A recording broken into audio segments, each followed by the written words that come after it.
বিসমিল্লাহিররহমানিররহিম। বাংলাদেশ জাতীয়তাবাদী ওলামা দলের ৪৫তম প্রতিষ্ঠা বার্ষিকী উপলক্ষে আয়োজিত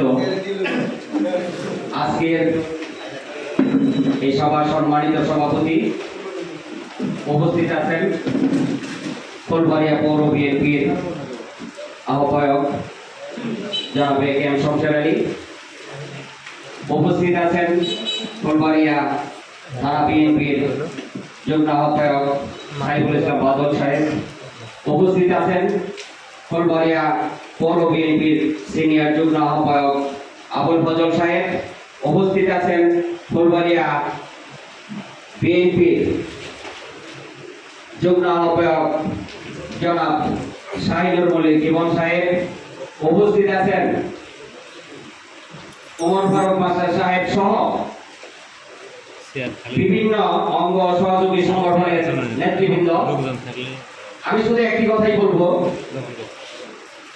সংগ্রামী সাথী ও বন্ধুরা, আপনারা জানেন আলেম ওলামা আমাদের কতটা প্রয়োজন। যে দেশে প্রায় ৯৮% বা ৯৫% মুসলমান, সে দেশে বিগত স্বৈরাচার সরকার এই আলেম ওলামাদের উপর কিরকম নির্যাতন নিপীড়ন চালিয়েছেন। আমরা কি চাই না যারা এই অত্যাচার নিপীড়ন করেছেন তাদের বিচার হোক, তাদের উপযুক্ত শাস্তি হোক? অবশ্যই আমরা জোর দাবি জানাই যারা এই আলেম ওলামাদের উপর এত নিপীড়ন এত অত্যাচার চালিয়েছেন।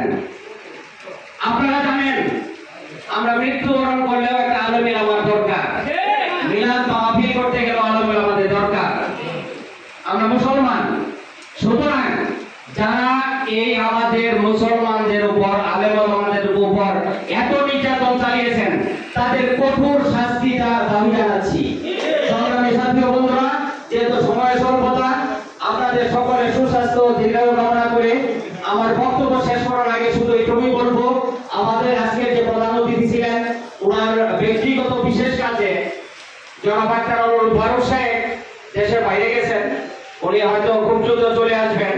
আপনাদের সবাইকে সালাম জানিয়েছেন, সবাইকে মোবারকবাদ জানিয়েছেন, সবাইকে ধন্যবাদ জানিয়ে আমার কথা শেষ করছি। আসসালামু আলাইকুম। ধন্যবাদ।